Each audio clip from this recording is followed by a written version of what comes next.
আপোনালোকে বহুতে মোক কমেন্ট কৰি সুধি থাকে যে ডাইট কি ল'ব লাগে ৰানিঙৰ মাজত, আৰু মই সেইটো ওপৰতে ক'ব লৈছো যে আপোনালোকে খোৱা বোৱাটো কি ধৰণে কৰিব লাগে, ৰাতিপুৱা, দুপৰীয়া, গধূলি বা ৰাতি আপোনালোকে কেনেকৈ ডাইট মেইনটেইন কৰিব লাগে। একেবাৰে প্ৰথম কথাটো হৈছে যে আপোনালোকে ডাইট তাৰ কাৰণে আছাম পুলিচৰ ৰানিঙৰ কাৰণে 3200 মিটাৰ বা 1600 মিটাৰ ছোৱালীৰ ৰানিঙৰ কাৰণে আপোনালোকে ডাইটৰ ওপৰত সিমান ধ্যান দিয়াৰ একো প্ৰয়োজনেই নাই। কাৰণ কেলে 3200 মিটাৰ বা 1600 মিটাৰ ৰানিং কৰিবলৈ আমাক সিমান এডভান্স লেভেলৰ ডাইট নালাগে। যিখিনি আপুনি ঘৰত খাই আছে, কোনোবাই ৰাতিপুৱা সময়ত ৰুটি খাইছে, কোনোবা বেলেগ কিবা খাইছে, কোনোবাই ভাত খাইছে, তো সেইখিনি যথেষ্ট। যদি আপুনি চাবলৈ যায় সেইখিনি যথেষ্ট, তাতকে বহুত বেছি নালাগে। আৰু এতিয়া আপোনালোকে কি খাব পাৰে, মৰ্নিং টাইমত আপোনালোকে যদি কোনোবাই ভাত খাইছে যদি তেনেহ'লে ভাতেই খাব পাৰে আপোনালোকে, তাক আকৌ আপোনালোকে বন্ধ কৰি দিব নালাগে। কাৰণ আটাইতকৈ আগত এটা কথা আপোনালোকে ধ্যান ৰাখিব, যিটো বস্তু আপুনি আগৰ পৰা খাই আহিছে, যিটো আপুনি ভাল পায়, সেইটোৰ দ্বাৰাহে আপুনি এনাৰ্জি পাব। যদি এনেকুৱা এটা বস্তু খায় যিটো আপুনি খাই সন্তোষে নাপাইছে, যদি ভাল নাপাইছে, তেনেহ'লে আপোনালোকে তাৰ দ্বাৰা একো এনাৰ্জি নাপাব। আৰু আপুনি যদি মনটোৱে যদি আপোনাৰ ভাল নালাগে খায়, তেনেহ'লে একো অৰ্থ নাই আপুনি যিমান ভাল আহাৰ খাওক। চ' সেইকাৰণে সেইটো কথা আপোনালোকে সদায় মনত ৰাখিব। আৰু মেইনলি কি, ৰানিঙত আমাক লাগে কি, ডাইটত আচলতে আমাক কাৰ্বছ বহুত বেছি লাগে। লং ৰানিঙৰ ক্ষেত্ৰত আমাক কাৰ্বহাইড্ৰেট লাগে, আৰু কাৰ্বহাইড্ৰেট আমি নৰ্মেলি ভাতৰ পৰা পায়ে যাওঁ। সেইকাৰণে সিমান বেছি আপোনালোকে চিন্তা কৰিব নালাগে। প্ৰটিন যিখিনি লাগে সেইখিনি প্ৰটিনো আমি দৈনন্দিন খোৱা আহাৰৰ পৰা পাই যাওঁ। এতিয়া ৰাতিপুৱা যদি কোনোবাই ভাত নাখায়, তেওঁলোকে কি খাব পাৰে? তাৰ ঠাইত তেওঁলোকে দালিয়া খাব পাৰে। দালিয়া খুব এটা ভাল বস্তু আৰু যথেষ্ট প্ৰটিন থকা, এনাৰ্জি থকা। চ' ৰাতিপুৱা সময়ত আপোনালোকে সেইটো খাব পাৰে, দালিয়া খাব পাৰে, কল খাব পাৰে। সেইকেইটা আপোনালোকৰ খুব এটা ভাল ডাইট। আৰু মই আপোনালোকক যিকেইটা ডাইটৰ কথা ক'ম, খুব বেছি খৰচ কৰিবলগীয়া নহয়, একদম সস্তা, যিবিলাক আপোনালোক ঘৰতে থাকে, মই সেইকেইটাই কথা কৈছো। এতিয়া বহুতে আৰু এটা প্ৰশ্ন কৰে যে মই ৰাতিপুৱা সময়ত দৌৰিবলৈ যাওঁতে কি খাই যাম। মই আপোনালোকক কওঁ যে ৰাতিপুৱা সময়ত আপোনালোকে একো খাই যাবই নালাগে, খালী পেটে ৰানিং কৰিলেই হ'ল, একো প্ৰয়োজন নাই। যদি ভাবিছে তথাপিও যে মই কিবা খাই যাম বুলি, তেনেহ'লে আপোনালোকে যিটো নৰ্মেল বাদাম থাকে সেয়া দুটামান তিয়াই থব পাৰে, আৰু লগতে কিচমিচ, তেনেকৈ আপোনালোকে মিলাই 8-10টা মান খাই যাব পাৰে। বহুত বেছি একো খোৱাৰ প্ৰয়োজন নাই। 3200 মিটাৰ ৰানিঙৰ কাৰণে আপোনালোকে ৰাতিপুৱা খালী পেটে অভ্যাস কৰাটোৱে বেছি ভাল। একো আপোনালোকে খাই যাবলগীয়া, কেতিয়াবা কোনোবা দিনা খাই যাব পাৰে, যেতিয়া আপোনালোকৰ লং ৰানিং আছে, অলপমান বেছি হাৰ্ড ৱৰ্কআউট আছে, সেইদিনা আপোনালোকে অকণমান তেনেকৈ বাদাম, কিচমিচ এনেকৈ তিয়াই থৈ খাই যাব পাৰে, যিটো একদম লাইট হ'ব লাগে।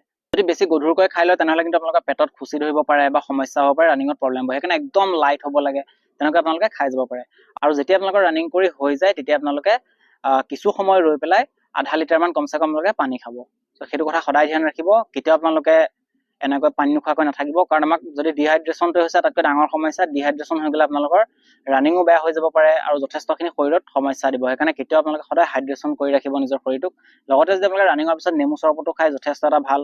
আৰু বিশেষ তেনেকুৱা কোনো এনাৰ্জি ড্ৰিংকৰ ইমান প্ৰয়োজন নাই। যদি তাৰ ভিতৰত কোনোবাই ভাবিছে যে মই এনাৰ্জি ড্ৰিংক ল'ম বুলি, তেনেহ'লে আপোনালোকে BCAA ল'ব পাৰে, যিটো প্ৰি ৱৰ্কআউট এটা এনাৰ্জি ড্ৰিংক হয়।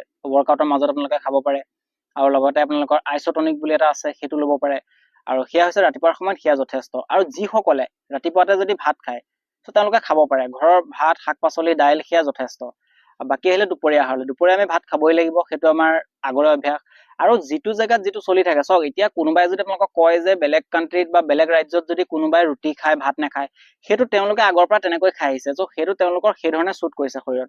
আপুনি যিটো সৰুৰ পৰা খাই আহিছে, সেইটোৱে খাই পেলাই এনাৰ্জি ল'ব লাগিব। কাৰণ আমি যদি ঘপককৈ হেবিটটো সলাই দিওঁ, তেনেহ'লে আমি এনাৰ্জি নাপাম। সেইকাৰণে ধ্যান ৰাখিব যে যদি কষ্ট কৰি আছে, দুপৰীয়া সময়ত আপোনালোকে ভাতেই খোৱাই উচিত। মই সেইটো আপোনালোকক কওঁ, বিশেষ আৰু বেলেগ দৰকাৰ নাই। লগতে শাক পাচলি আৰু ডিম, এইবিলাক আপোনালোকে লগত খাব পাৰে। কিন্তু বাকী আপোনালোকৰ বিশেষ একো এক্সট্ৰা খাব লাগিব তেনেকুৱা কোনো কথা নাই। ইয়াৰ পিছত গধূলি সময়ত আপোনালোকে যদি বুট আৰু মগু তিয়াই থৈ পেলাই আপোনালোকে খাব পাৰে। চ' সেইটো কিন্তু আপোনালোকে মৰ্ণিঙো খাব পাৰে, ৰানিঙৰ পিছত আহি পেলাইও খাব পাৰে। মই কিন্তু মৰ্ণিঙত আপোনালোকক নাই কোৱা, যেনেকৈ যি ইচ্ছা কৰে তেনেকৈ কৰিব পাৰে। মই আপোনালোকক এটা নিৰ্দিষ্ট সময় বান্ধি দিয়া নাই যে এইটো সময়ত খাবই লাগিব। যদি ৰাতিপুৱা ইচ্ছা কৰে আপোনালোকে ৰানিঙৰ পৰা আহি ৰাতিপুৱা খাব পাৰে বুট বা মগু তিয়াই থৈ, আৰু নহ'লে আপোনালোকে গধূলি সময়ত খাব পাৰে। চ' সেইটো আছিলে গধূলিৰ ডাইট, সিমানটো আপোনালোকৰ হৈ যাব। ইয়াৰ পিছত আপোনালোকে ৰাতিৰ সময়ত, এতিয়া আপোনালোকে যদি কোনোবাই ৰুটি খাই আছে আগৰ পৰা, তেওঁ ৰুটি খাব পাৰে। যদি কোনোবাই ভাত খাই আছে, ভাত খাব পাৰে। খুব বেছিকৈ নহয়, ৰাতিটো অলপমান হিচাপত খাব লাগে, খুব বেছি খাই দিব নালাগে। তেতিয়া আমাৰ কি হয়, ৰাতিপুৱা ৰানিং কৰিবলৈ সুবিধা হয় আৰু অলপমান পাতল পাতল লাগে। সেইকাৰণে ৰাতিৰ ডাইটটো বহুত বেছিকৈ হেভি ডাইট নকৰিব, এটা লিমিটৰ হ'ব লাগে। এনেকুৱা নহয় যে একেবাৰেও কম। আৰু এইটো কথা আপোনালোকে ধ্যান ৰাখিব যে খোৱাতকৈ আপোনালোকে অতি কমেও 1.5 ঘণ্টামান আগত খাই ল'বলৈ চেষ্টা কৰিব।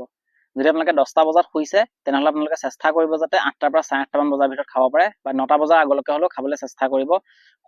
খোৱাৰ পৰা খোৱাটো আচলতে আমাৰ প্ৰায় 2 ঘণ্টাৰ ওপৰত হ'ব লাগে। কিন্তু তথাপিও আমাৰ কিছুমানৰ অলপ অসুবিধা হয়, কাৰণ আপোনালোকৰ মাজত বহুতে মোক এইটো কৈছে যে কোনোবা এনেকুৱাও আছে যি তেওঁ কামো কৰি আছে, লগতে ৰানিঙো কৰি আছে, বহুতখিনি চাবলগীয়া হয়, ঘৰো চাবলগীয়া হয়। সেইকাৰণে তেনেকুৱা ক্ষেত্ৰত ইমানখিনি আচলতে মেইনটেইন কৰিব পৰা নাযায়। কিন্তু সেইকাৰণে আপোনালোকে তথাপিও চাব যাতে 1 বা 1.5 ঘণ্টাৰ আগত খাবলৈ চেষ্টা কৰিব, তেতিয়া অলপমান বেছি ভাল।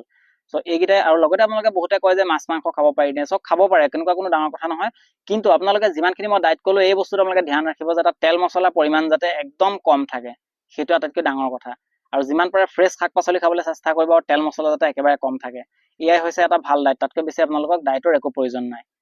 আৰু লগতে আপোনালোকে মাছ মাংস সপ্তাহত 2-3 দিন খাব পাৰে, একো কথা নাই, কিন্তু তাতো চেষ্টা কৰক যাতে তেল মছলা খুব কম থাকে।